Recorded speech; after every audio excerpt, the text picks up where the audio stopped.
some people have advanced the position that the reason why expensive educational facilities thrive in country like Nigeria is because government also has failed to provide, educational facilities for people.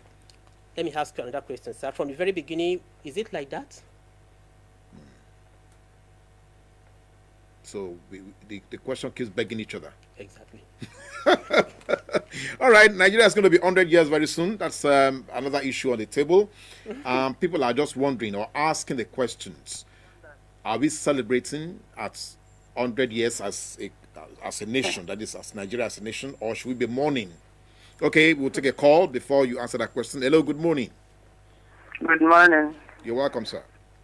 Yeah, my name is Rose. I'm calling from Ojota. Please, we need we need his phone number so that we can bring our own contribution. Oh, thank you very much. Sorry, I said good morning, sir. That's good morning, ma'am. That's Rose from. Okay, all right. Yeah. So you want the number where they can also, get in touch with you. So can you give us some contacts? Okay, 080 38175 995. You can say that again, please. 080 38175 995. Do you have a website where they can probably, yes. Log on to? Yes, you can log into www.eternalfathercommunity.org. eternalfathercommunity.org or eternalfatherapostolate.org. Okay, all right. So let's come back to 100 years of Nigeria, a celebration or a mourning. Hello, we have a caller, another caller. Hello, good morning, sir. Hello. Yeah. I want to respond to that question of Boko Haram. Boko Haram, the insurgents Boko Haram. Yes, sir. Boko Haram is an indication of the level of the basement of human society today. It's not to be attributed to whether religious, Christian, or Muslim alone. It's just an indication of the level that human beings have debased. The level that we have derived from the courses of the teachers that have come to guide humanity, both Christ and Prophet Muhammad. Both of them came for the purpose of guiding us to the Almighty, but we rejected. I have written a book titled The Divine Guide to True Christianity, with which I want to address humanity to start scrutinizing, subject these teachings in both religion to critical examination for know if we are following the path. If we have not followed the path, we can never solve the problem. Christ told us, he said, when you begin to see all these problems, he said that is the beginning of sorrow for humanity. When militancy was in this country, I told people that is just, since we have not actually addressed the right problem, that is the beginning. And then before we are now talking of terrorism, I tell you, until we actually go back to the drawing board and start to search, recourse our life. All right. Thank you very much. What we have seen is still I think you just re-echoing what you also said. Exactly. Yes. So, but in conclusion, because you see, it will be important that the younger people who are watching can have something firm they can hold on to. So how can we resolve this issue? We have been praying, we have been trying to dialogue. So what practical things, like what you are doing now, you're on the street trying to rescue people from the stranglehold of poverty. So what concrete things do you think we can do? Can you suggest for us to resolve some of these issues? Well, what we are doing is one of them.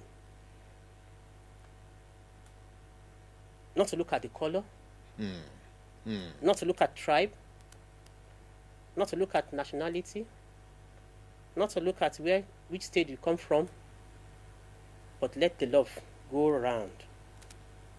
Like those we care for. Like presently we have a young lady, a 13-year-old girl that has cancer, that has eaten up her mouth to the nose, going to the eye. She's a Muslim. They wouldn't say because she's a Muslim, then we cannot take care of her. We cannot take care of her. And she tremendous improvement. She was abandoned for 6 years. When you rescued her? Then they now brought her to our center. Within these few weeks, she has tremendous improvement. At least that has said something to the man who is a Muslim. They are called Muslim. If we should begin to do that in all spheres and angles of our nation, in all the departments of our country, then there will be peace. But when we advocate for segregation, nepotism, then we have not started. Now, Diola, let's look at funding for education, because that is a critical area now. When you were growing up, you probably had, not such an expensive, schooling. So, what is it that it's so bad about the environment that parents must pay? I mean, they must have to steal to actually send their children to school. Why is that? I've said it before. Unless we go back to our former system, the moral values have completely disintegrated. That people don't see any reason why one wouldn't steal. To steal now is a way of life. Let me put it that way. It's so embarrassing. To tell lies now is a way of life. It's embarrassing. Even in the church. Especially in the church, where your phones are not even safe. It's so embarrassing. Then where are we going? All right, where are we going? We have a caller online. Hello, good morning. Hello. Morning. Good morning, sir. You're welcome, sir. Quickly, your question, your My comment. name is Israel. I'm calling from Ajah. All right, sir. I want to speak to the Reverend that the issue It's of really not a I'm reverend. not a reverend. I think you need to correct what. Yes, I'm an ordinary Nigerian, please. Okay, go ahead. Go ahead with your question. Go ahead with your question or comment. Oh, I think we lost him. Yes. Okay, all right. I mean, it's embarrassing the way things are right now. So, what do we? Okay, we have been praying. So, you tell me, what else do you think we need to do?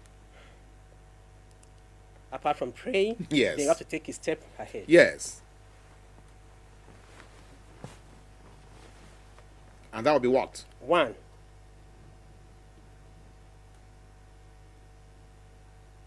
in churches, the truth should be spoken. The true values, the true teachings of our Lord Jesus Christ must be taught. In all churches.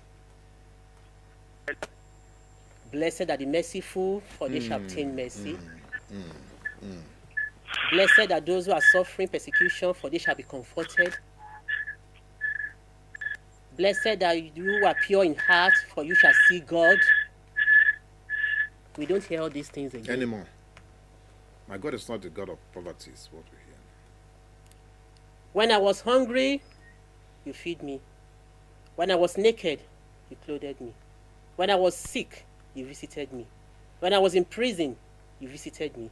When I was lonely, we don't hear these things anymore. We have to go back to them. Then, new dawn will come to our nation, Nigeria. But where they are talking about prosperity, my God is not God of poverty. Of course, we know that. You don't need to tell us that.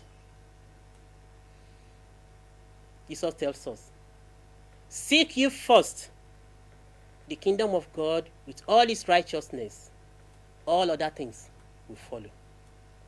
But all those other things, where the one is our priority, where now we put away the kingdom. It's a sad news. All right, 2015 is around the corner. I know that you are presently apolitical. I mean, it really does not. It shouldn't bother you. But don't you think you want to have a voice in who should be elected in 2015? Hello. Can you put me through now? Yeah. Am I through? All right, go ahead with your question, sir. Yeah, I'm Mr. Daniel calling back from the first caller earlier. Okay, please go ahead. I'm so sorry, I was on so sorry to take a little of the time. The man that called earlier after I called, that job, the man said what I'm saying got to do nothing with our religion. You see, the big men. Who are the big men? We are all Nigerians. Let the truth be told. The Boko Haram issue, which I believe Mr. Mas is sitting there, she knows too well that this is a religion problem. The Christian and the Muslim, they are not one. And again, as regards the educational aspect, I'm talking about the funding of the education. You look like, for example, like our President Goodluck Jonathan. You understand? We all Nigerians, we all know the truth. And let the truth be told, in the sense that, like, the missionary, if I know what our President Jonathan can do, if they take their notes down to Mr. President, say, sir, we want you to fund our education. You understand? We are not happy the way the people are paying money in the school, things like that. Jonathan, I know Jonathan too well. Jonathan will support that missionary. He's not a greedy. Okay, all right. Let him quickly react to that. He says it's a religious crisis. It's not exactly about big men or no big men. Whether religious crisis, big men or no big men, the issue still stands. Let us give peace a chance. That is the most important. Okay, how do we address the gentleman? Is he a reverend father or a brother? So how do we address you? Well, I mean, I'm an ordinary person, as I said.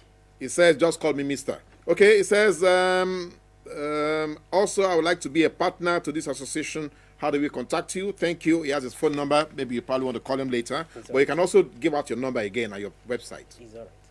Well, our number is 080 38175 995.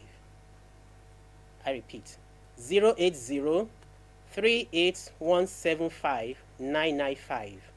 Our website is www.eternalfathercommunity.org or www.eternalfatherapostolate.org. Thank you very much. All right, so you try and go to that website and see if you can log in there and get more information from what Rosario Martins and his band of volunteers are doing. They started out at Ibadan, but so when are we seeing you in Lagos? Well, when the resources are made available, which I hope, I'm sure God will touch people, of course, very soon, yes. Because I was coming this morning, I saw a woman pregnant along Gojota side. On the street? On the street. And that's another big issue where we're battling, even in Ibadan. There was this particular woman, she gets pregnant every year. She's on the street? She's on the streets. And she gets pregnant every year? Every year. We took care of her for 4 years. Whenever she delivers, before I get there, the baby disappears. The first time, the second time, the third time, I tried to go to appropriate quarters for assistance. They are not interested. So one Christmas, we were feeding the poor on the street. I saw her pregnant again. She was just sleeping on the ground. I said to myself, this time I have to save the baby and save the woman. So I walked straight into the NTA station. When I got there, I met the woman in charge. She was a Muslim. And she said to me, Father, this is not a local news. This must come to an international news. So she asked me to come along with the crew. So we went on the streets to feature the woman that was pregnant that year. It was featured on network, Newsline that year, okay. Yes. It was Anti-Route of Nemezia that cast the news. We lost her now. Oh, yes. Okay, all right. That's part of life. It's a pity we cannot continue with Rosario Martins because my producer is just telling me we just have to get out of the studio. It's been a pleasure having you on this program. We hope that we can talk with you again, and then maybe you can come with some footage or some of the things you're doing on the street. This conversation is going to continue on youtube.com/NTA2 Lagos. Search for Close Flow with Rosario Martins, and then you can also drop your voice, drop your comments, drop your question, like us, and then you can share what we have discussed here with others by posting on other pages. So thank you, Rosario. It's been a pleasure talking to you. Thanks so much for the opportunity. Oh, yeah.